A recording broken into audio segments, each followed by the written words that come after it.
Welcome to Yahoo Finance Sports Report, a unique look at the business of sports, brought to you by Yahoo Finance and Yahoo Sports. I'm your host, Joe Pompliano, and I'm here to coach you through the financial game. We'll look beyond the headlines, analyze all the latest sports news, the teams, trades, and billion-dollar deals, so you and your portfolio will win big. Let's huddle up and get right into it. We are kicking off this week with Pomp's Playbook, where I take a look at some of the biggest headlines in sports that you and your portfolio need to know. Let's start things off with Wrexham AFC's third straight promotion in English football. Now, I closed our show a few weeks ago breaking down the financial success of Wrexham AFC, a Welsh soccer club owned by actors Ryan Reynolds and Rob McElhenney. Well, the club's finances are about to get a massive boost after Wrexham secured automatic promotion to the EFL Championship last week in a 3-0 win over Charlton. This is the third straight year that Wrexham has secured promotion, and for the first time since 1982, the club will play in the second highest division of the English football pyramid, behind the Premier League. Now, this promotion will result in new financial implications for the club, especially when it comes to player contracts. In Wrexham's current League One, players are paid an average salary of around $265,000 per year. However, in the EFL Championship, player salaries average $825,000, which means Reynolds and McElhenney will need to open up their Hollywood checkbooks to stay competitive with established championship teams that have deep pockets. But as I noted on our April 10th show, Wrexham is up for the challenge. The club generated $35 million in revenue last season, which is already in line with the median level of revenue generated by EFL Championship teams this year.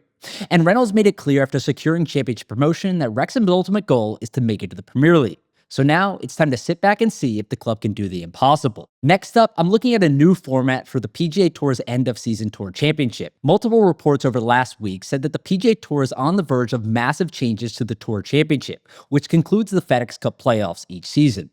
The Tour Championship's current format uses a staggered start for the PGA Tour's top 30 players. The FedEx Cup leader begins the tournament with a 10 under par score, while the rest of the players in the FedEx Cup standings begin with various under par scores based on their rankings. However, this format has been unpopular with fans and players because of how much the starting strokes influence final standings, especially with $100 million of bonus money on the line. Now, there are very little known details on the format change, and it will likely be a 2-year process. However, it is very likely that the stroke format will be eliminated to enhance the tournament's competition. PGA Tour Player Advisory Council member Adam Scott also told Golf Week that the Tour Championship will be a more traditional tournament with more consequence, to create more drama and prestige for the event's winner. We should get more information on the new format soon, though. The PGA Tour Advisory Council reached a consensus on the format at their most recent meeting at the RBC Heritage, and the PGA Tour is now in talks with the Tour Championship broadcast and sponsor partners to ensure that the new format is supported before a board vote. To finish out, I'm talking about a new sports betting partnership from the NCAA. Last week, Genius Sports, a global sports technology provider, announced that it has expanded its long-term partnership with the NCAA to become the exclusive distributor of NCAA data to licensed sportsbooks for its postseason tournaments, including March Madness through the year 2032. However, the deal will not include data for regular season games and postseason football games, such as the college football playoff. Now, this expansion means licensed sportsbooks will be able to buy exclusive access to Genius Sports' NCAA data feeds and brand logos through a new authorized gaming licensee program. And the announcement is a major pivot for the NCAA when it comes to sports betting. The governing body has kept its distance from sports betting since U.S. legalization in 2018, and recently advocated for legislation to limit sports betting on college sports. But Genius Sports noted that sportsbooks will need to agree to limit risky bet types to purchase the NCAA data and safeguard student athletes. And the NCAA's move to sell gambling data to sportsbooks should open up a massive new revenue opportunity. Most major sports leagues in the U.S. have data distribution deals for sports betting purposes, including the NFL, which signed a $450 million agreement in 2023 with Genius Sports. Plus, the NCAA could stand to diversify its revenue streams. Most of the organization's $1.4 billion in 2024 revenue came from its broadcasting deals for the men's March Madness tournaments. This week for the Deeper Dive, where I give you a play-by-play analysis of news in the sports world and its significance to your bottom line. We're talking about the Kentucky Derby. The 151st running of the Kentucky Derby takes place this Saturday. The race only lasts 2 minutes, but more than 150,000 people will pack Churchill Downs in Louisville, Kentucky to see 20 of the world's fastest horses. 3-year-old thoroughbreds will compete for $5 million in prize money, and another 16 million people will be watching at home. Now, the Kentucky Derby is a spectacle, plain and simple. The event always draws celebrities, politicians, and athletes, with notable past attendees including Queen Elizabeth, Ronald Reagan, Jimmy Carter, Muhammad Ali, Tom Brady, Serena Williams, and Drake. But the business behind the Kentucky Derby is even more fascinating. There is a month-long festival leading up to race day, and when you include the Derby itself, the entire 2025 event is projected to generate over $440 million in economic activity for Louisville. That's because about 1.5 million people typically attend the Kentucky Derby Festival throughout the month, including more than 150,000 for the actual race. Downtown Louisville hotels also usually see at least a 90% occupancy rate during Derby week, and 120,000 mint julep cocktails are served during race week events. And of course, the Kentucky Derby is a massive weekend for gambling. In 2024, a record $320 million was bet on all 14 of the Kentucky Derby Day races, with $210 million wagered on the Kentucky Derby race alone. And this economic activity impacts the prize money on the track. As I mentioned earlier, the prize money for this year's Kentucky Derby is $5 million in total, but the purse is only split up between the top 5 finishers, and the winner takes home $3.1 million. The winning purse is then divided amongst each horse's team, with the owner usually taking 80%, while the jockey and trainer each get 10%. However, with a full field of 20 horses, that means 75% of them won't win any money. And with all of this money being funneled into the event, the Kentucky Derby is one of the biggest TV events in sports. NBC has been the official broadcast partner of the Kentucky Derby since 2001, signing a new 7-year extension in 2024 with Churchill Downs for the race through 2032. Now, the current broadcast fee is unknown, but it's believed to be worth more than $9 million annually, which is what NBC paid each year for the Derby in a previous deal that ran through 2014.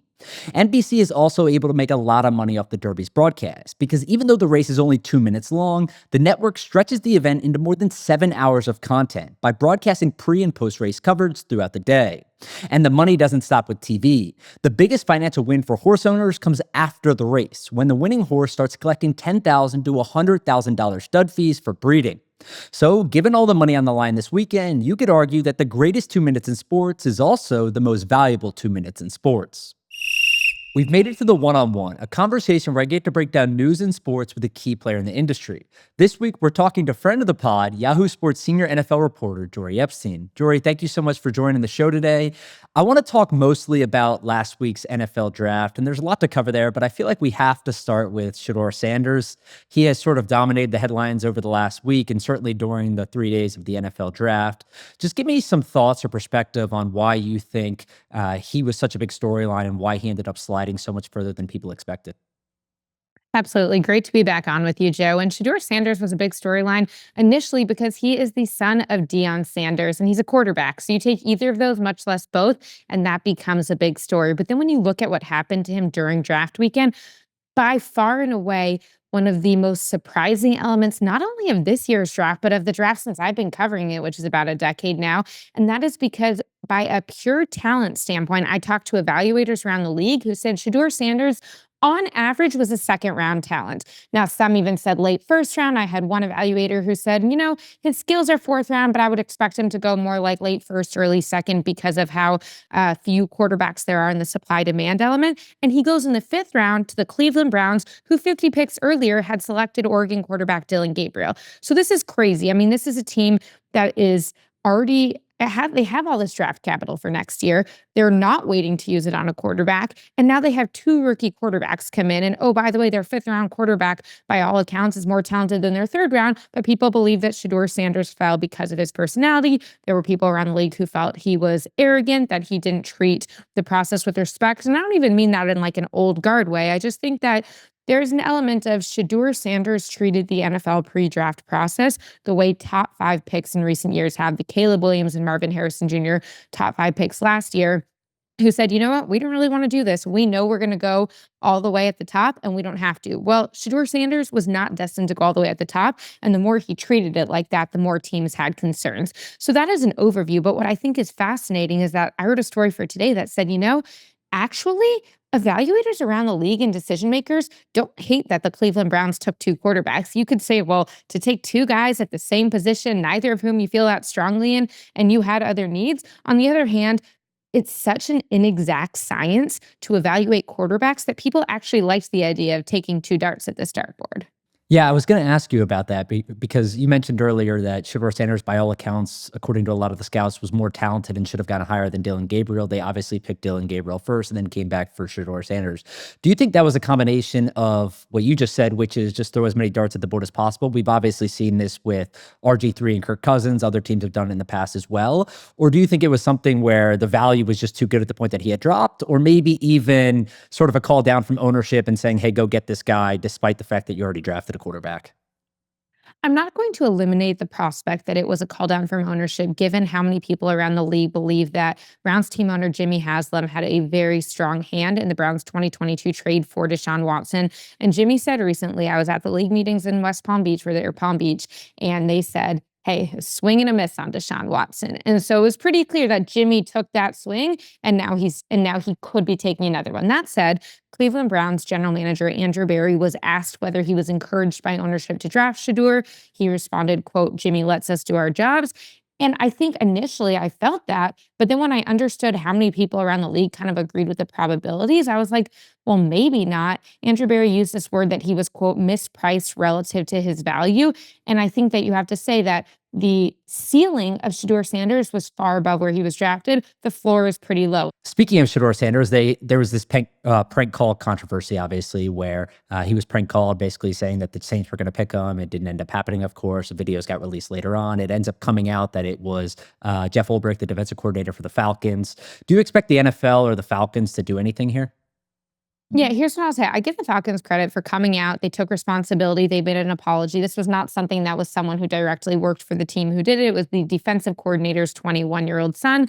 And I know Jeff Ulbrich from his days when he was the New York Jets' first defensive coordinator and then interim head coach. He would never have done something like this or wanted something like this to happen. And so when I look at it, I say, I don't view this as a coach being irresponsible. Like, he had his iPad at his house with a phone number on it. Also, it's not like a 10-year-old kid is prank calling people just like typing in numbers. This 21-year-old needs to take responsibility, but the NFL can't take responsibility against the 21-year-old.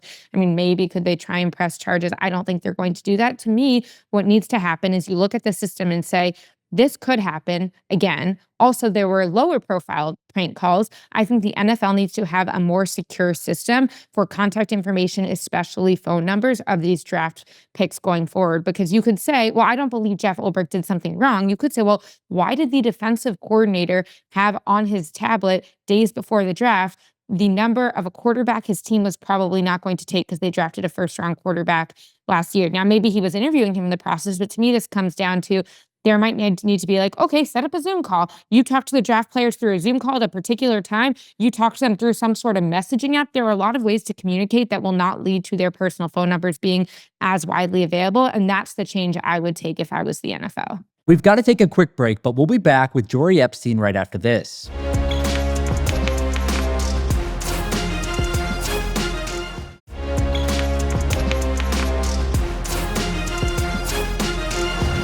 Welcome back to Yahoo Finance Sports Report. I'm your host, Joe Pompliano. I'm here with Yahoo Sports senior NFL reporter, Jori Epstein. One of the big storylines heading into the weekend was also just Green Bay as a host. I mean, Green Bay is an incredibly small city. It's actually the smallest major professional sports city in the country, about 100,000 people that live there. And over 600,000 people visited the draft over 3 days. So obviously a tremendous turnout. But I'm curious just on your perception and your opinion of how Green Bay performed as a host. Yeah, I think they totally exceeded expectations. I believe their 600,000 tied Nashville for the second most fans in the last recent years that have gone. And to me, I would say, with all due respect to Nashville, a great city, it's way harder to get to Green Bay than to get to Nashville. It is way harder to use the infrastructure of the city of Green Bay to support this than it is to use the infrastructure of a city like Nashville or Detroit that's had it previously in all of these different cities. I've been to Green Bay twice for work, once during the season, once during training camp. It's hard to get there. You can't really fly right there. The city is very small. There's like one road on game day. I mean, it's kind of like the Bills have a little bit of this at their actual stadium, which is not quite in the middle of Buffalo. Buffalo's a bigger city where, I mean, if you want to get somewhere that day, you're probably best off walking. And so to me, to think that the city was able to support this, I give them so much credit. And also, as they said at the draft, I mean, Green Bay is the one team in the NFL that does not have a team owner. They're owned by the community and a group of fans. And like, credit to them for saying, hey, we're a community-owned team, and now we're going to give our community the draft. And oh, by the way, They took a first-round receiver for the first time since, I believe, 2004. So they actually had a splash in the draft that people around the league weren't anticipating to make sure that the draft lived up to the hype, not only for the league, but also for the team. Yeah, if you would have asked me years ago, I mean, obviously they used to hold the draft in New York City, and it seemed unlikely that they would move it. They ended up moving it, and now it goes to all these different cities. But Green Bay always seemed like the city that was least likely to get the draft because of all the infrastructure challenges with hotel rooms and flights and transportation and all of that kind of stuff. But it obviously works. So now it seems like every city is potentially on the table. I'd love to just get your insight on how the NFL is using this as sort of a bargaining chip, right? Like, to me, the thought process has always been similar to what we saw yesterday or earlier this week with the Washington Commanders, like, go build a new stadium and we're potentially going to give you a Super Bowl. And that's a great way for you to get public money from the city and local state governments. But the draft has become another bargaining chip where you get the Packers who are interested in this for a decade. You tell them, okay, go build Titletown, go open the Expo Center, like, make it a better game day experience. The Buffalo Bills, same thing. They're looking to host a draft, obviously building a new stadium too. Pittsburgh is next year. I would love to just get some insight into kind of how the NFL is thinking about the draft as a bargaining chip relative to the Super Bowl and what it used to be. Yeah, I mean, there is a huge economic impact for both of these events. I would say from the draft in particular, this has kind of become half festival, half football event. I went to it when it was in Dallas several years back, or the Dallas area, and the Cowboys turned the parking lots around AT&T Stadium, Jerry World, into this massive festival. I mean, it looked like music festival level. And by the way, if you've been to Texas, a lot of parking lots down there, so that's a lot of space that they had to use. And so I think when you look at it, you can really do so many different things. There are corporate sponsors involved. There are music events involved. So much is going on. And particularly for cities like you're talking about, Green Bay and Buffalo, I don't anticipate them getting a Super Bowl because it's just not feasible with the weather. I mean, even Dallas had an ice storm during the weather one year and they hosted it, and they probably would have had another Super Bowl host already if they had not had that ice storm. So you're not going to give these super cold, inaccessible cities the Super Bowl, but you can give them the draft. So I completely agree that this is one among several bargaining chips. I'll also say that as the NFL continues to expand its international presence, I do believe that the NFL wants an international franchise and an international Super Bowl in that franchise. Roger Goodell, the NFL commissioner, has been asked at press conferences I've been a part of about hosting a Super Bowl abroad and how NFL teams would feel about that. And his response was essentially, well, if we have a team there, it's still in an NFL team city. So I do think that down the road, that would be of interest. Maybe not in Roger Goodell's term, but hey, his term has been going on for a while. So I think all of this is, as the NFL looks to increase their international presence, the more domestically you could try and be a sell for them, you are going to have a better chance in an increasingly crowded competition for hosting. Yeah, it seems like they've been constantly going back and forth between, like, maybe we just host more international games and keep all the teams in the US, or maybe we have teams internationally and then that gives them the option to go to Super Bowls. But it's something that's going to be fascinating to play out over the years, especially because of the media rights deals that could potentially come up at the end of this decade and the regular season expansion. There's just so many different things at play. But Jori, I would love to hear, you've obviously been talking to a lot of people during the draft, before the draft, after the draft. What are some of the surprises that happen on draft night outside of Shedeur Sanders and things like that, that you've heard from league sources, that either players that slid or players that went a little higher than expected or players that people are just really excited about? Yeah, to me, by far the biggest non-Shedeur surprise was what happened with the fifth overall pick and the second overall pick. The Jacksonville Jaguars traded up from 5 to 2. The Cleveland Browns just traded down, and they were able to select believed to be a generational prospect in Travis Hunter out of Colorado, two-way receiver defensive back in college. Now, on one hand, you could say, well, Jacksonville got a generational prospect, it seems. On the other hand, they gave up a first-round pick next year to do this. They gave up a second-round pick. There's some other, I won't get into all of the details of all of the different trades, but generally, first and second round to move up 3 picks, I thought that people would say, oh, well, they got a generational prospect. It's a new head coach. It's a new general manager. They're going to be relevant. They have to make sure that their quarterback, Trevor Lawrence, is going to finally reach that generational talent that he was believed to be. Instead, I had sources around the league who told me that they felt that Jacksonville got, quote, hosed on the deal. People thought by far it was way too expensive to trade up for Travis Hunter, particularly when the Jaguars even admitted that they felt there were about 2 generational offensive players here, him and Ashton Jeanty, running back out of Boise State. And Ashton Jeanty would have still been available at 5 if Travis Hunter wasn't. So it's interesting because I think it makes Jacksonville more relevant. And if it can answer the Trevor Lawrence question, it will be a win. But there were a lot of people saying, why would you do this? Is this just a first-year GM making a decision? And first-year general manager James Gladstone said, hey, look, I've always regretted when I didn't make a decision that I wanted to. We're going to be bold. So he stood by it. Yeah, it was certainly the shock of at least the initial part of the draft, especially considering, like you said, he's a first-time GM. But the NFL draft never ceases to amaze me. I mean, they had almost 14 million viewers for night one. It's amazing that the NFL has been able to turn essentially the commissioner reading names off a list into this big of an event. But Jori, thank you so much for joining us today. Joe, great to be on with you guys. The clock is winding down here, but we have just enough time for some final buzz. So let's talk about the Washington Commanders' new stadium in Washington, D.C. Massive stadium news broke earlier this week when the NFL's Washington Commanders announced plans for a new stadium at the old site of the RFK Stadium in Washington, D.C. The announcement was made jointly by Commanders owner Josh Harris and Washington, D.C. Mayor Muriel Bowser, and featured plans for a new entertainment district with a 65,000-seat stadium and 6,000 new homes. The entire development is projected to cost $3.7 billion, with the Commanders paying $2.7 billion for a dome stadium, and Mayor Bowser committing $1 billion in public funding through a mix of existing local business fees, reserves from Events DC, and future stadium revenue bonds.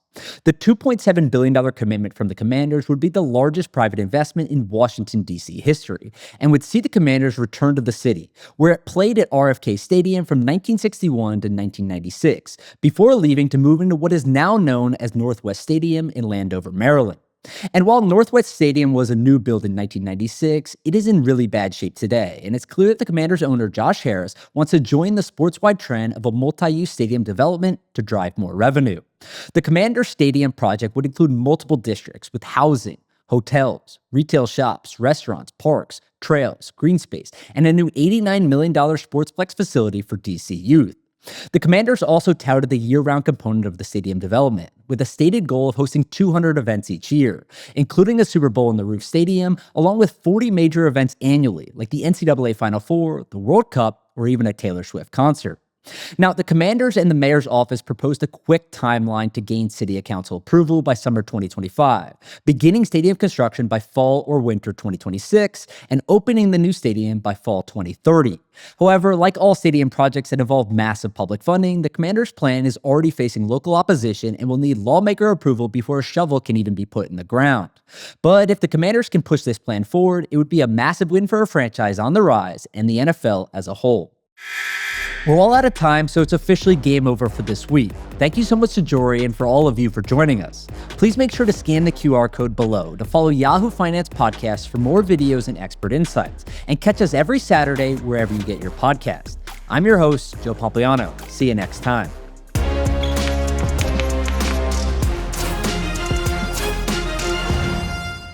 This content was not intended to be financial advice and should not be used as a substitute for professional financial services.